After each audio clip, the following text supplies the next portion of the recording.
claro. Porque tem essa informação de que há a intenção de derrubada do regime.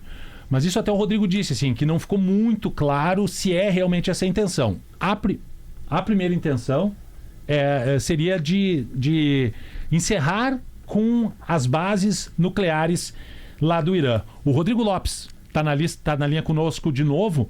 Rodrigo, o que a gente pode atualizar dessa situação lá no Oriente Médio, esse ataque coordenado entre Estados Unidos e Israel contra o Irã? Olá, bom dia novamente, Thiago. Bom dia, Rodrigo. Nossos ouvintes. Tem algumas leituras que a gente já consegue mais ou menos ter uma impressão do que está acontecendo. De certa forma, teve uma baixa, agora uma redução, digamos assim, do nível de intensidade do conflito.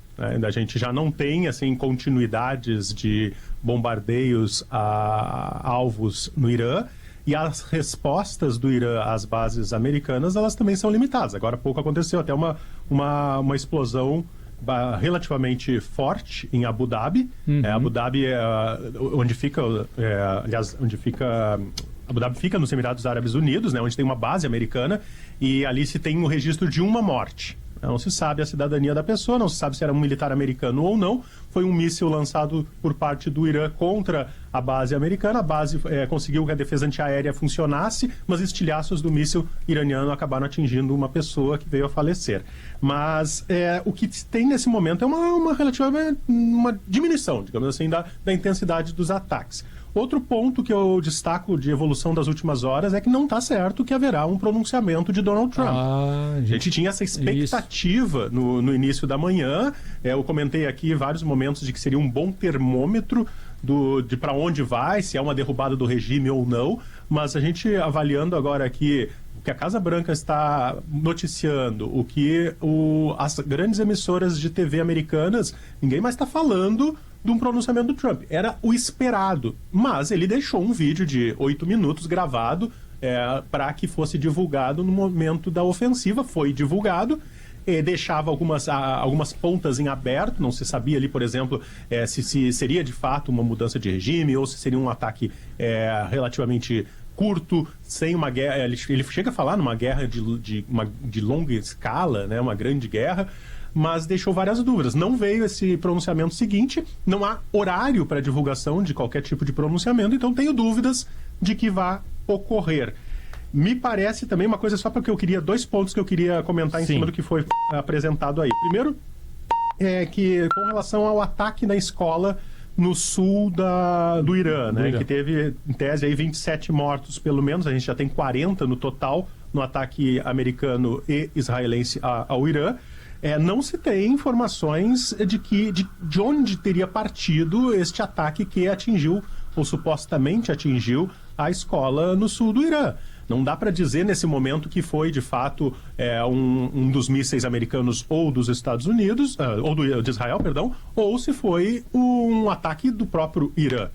Isso era bem comum na guerra entre Israel e Hamas, essa guerra de informação que, por exemplo, na faixa de Gaza se tinha várias discordâncias sobre um momento em que um alvo civil era atacado e de onde havia partido o míssil, se um míssil por parte de Israel ou um próprio míssil que tenha como destino por parte do Hamas e Israel, mas que acabou atingindo a própria população. Essa dúvida ela é muito persistente nos conflitos do Oriente Médio. Então, só queria deixar esse pé atrás, que é importante. O outro ponto, até sobre o comentário do PG, não dá para dizer que o governo lá atrás do Shah, o Reza Pahlavi, a monarquia que se tinha, era necessariamente o melhor dos mundos, né? Nós tínhamos uma monarquia que era autoritária. É claro que as mulheres tinham mais liberdade do que no regime atual, o regime fundamentalista islâmico implantado desde 1979, mas o que se tinha na época do Shah era uma monarquia autoritária, com tortura, com prisões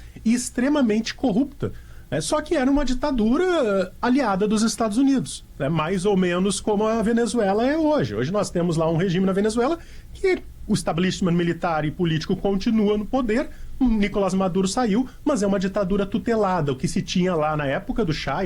É difícil comparar um regime, né, teocrático, cruel, como se tem hoje, mas também não era assim totalmente livre como se tinha naquela época lá do Shah Reza Pahlavi. Aliás, para dica do pessoal, hoje é sábado e o Super Sábado também tem essa pegada cultural sobre o governo do Shah, cujo filho, inclusive, deseja voltar e liderar, quem sabe, um futuro regime de transição. Tem um livro muito bom, que é o Shah dos Shahs, do Kapuscinski, que conta um pouco, né, como é que era o governo, que não era uma teocracia, mas era uma monarquia autoritária, só que aí era aliada dos americanos, né? O Rodrigo, eu tenho duas dúvidas. A primeira é o Armin Heidari agora conversou com a gente, iraniano que mora aqui em Porto Alegre, sobre os horrores do regime que eles vivenciam lá, né? Esse ataque, essa ofensiva de Israel e dos Estados Unidos podem de alguma forma contribuir para a queda do regime, que é o que o povo iraniano tem pedido? A gente tem vários pontos, né, PG? Eu acho que sempre sim, a resposta sempre é possível. Se os Estados Unidos quiserem mudar o regime, eles mudam a qualquer momento, com a imensa capacidade militar que foi mobilizada, e os Estados Unidos e Israel junto, que é a maior potência militar da região do Oriente Médio, com bomba atômica, inclusive, no momento que quiser mudar o regime, muda, né? O problema sempre é o que fazer depois. E aí a gente tem cenários diferentes. Primeiro, diferentes até em relação ao que aconteceu recentemente na Síria, no Afeganistão e no Iraque. Vamos olhar primeiro quem lideraria um regime de transição. Seriam ayatolás moderados? Mais ou menos como aconteceu, digamos que aconteça uma traição lá ou os Estados Unidos coloquem no poder um ayatolá tutelado. Acho isso praticamente impossível, como aconteceu na Venezuela, de ter uma decapitação de regime, mas vinha alguém do próprio governo para liderar um futuro governo de transição. Acho muito difícil porque nós estamos falando justamente de um regime fundamentalista em que o componente espiritual, o componente religioso cria uma coesão muito forte. Então, um ayatolá moderado consideraria Israel e os Estados Unidos inimigos também. Então essa é uma opção que não dá para prever. Segundo, uma oposição. Bom, como eu comentei, o filho do Shah Reza Pahlavi, que também se chama Pahlavi, mora nos Estados Unidos. Ele é herdeiro de um trono que não existe mais e que provavelmente não vai existir mais no futuro. Então, provavelmente ele não tem aliados dentro do Irã e não conseguiria liderar um governo de transição. A oposição, digamos que alijada tanto dos ayatolás quanto do Reza Pahlavi, do herdeiro do trono. É uma posição que não tem uma voz, a gente, até pela repressão do regime, não se tem um nome interno que levante a bandeira da oposição. Então, acho muito difícil. E aí, quando a gente olha para os exemplos do Oriente Médio, por exemplo, o Afeganistão, onde os Estados Unidos ficaram aí desde 2001 até 2020, mais ou menos, ali foram quase 20 anos, em que o regime talibã foi derrubado, mas voltou ao poder, né, depois de 20 anos. O Talibã que está no poder no Afeganistão.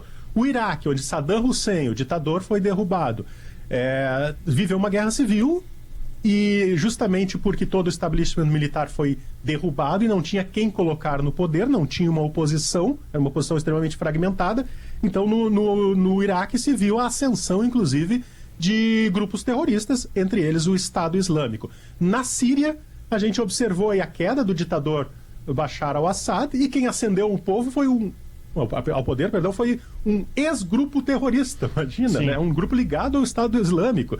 E eu não vejo no Irã uma oposição com o desejo e com a disposição de pegarem armas para lutar contra o regime do Irã. Então a resposta é sim, é sempre possível uma derrubada de regime, o problema é o que vem depois. Vejo um cenário daí possível de uma guerra civil. Rodrigo, mais uma. Eu sei que é difícil assim, te perguntar assim, a queima-roupa, mas como é que tu consegue enxergar os interesses? A perguntar é fácil, né, PG? Exatamente. É difícil. Eu tô aqui para isso. Quais são os interesses, na tua avaliação, do Netanyahu, né, do regime de Israel nesse momento, e os interesses de próprio Donald Trump ao fazerem esse ataque, né? O que tem por trás disso? Em relação ao que eles esperam, ao que eles querem. Netanyahu vive um momento difícil também, de popularidade baixa no seu país. Queria que tu fizesse uma análise dentro do possível sobre isso. Muito bom tu tocar nesse assunto, PG, porque são dois países, os Estados Unidos e Israel, são dois países que passarão por eleições neste ano de 2026.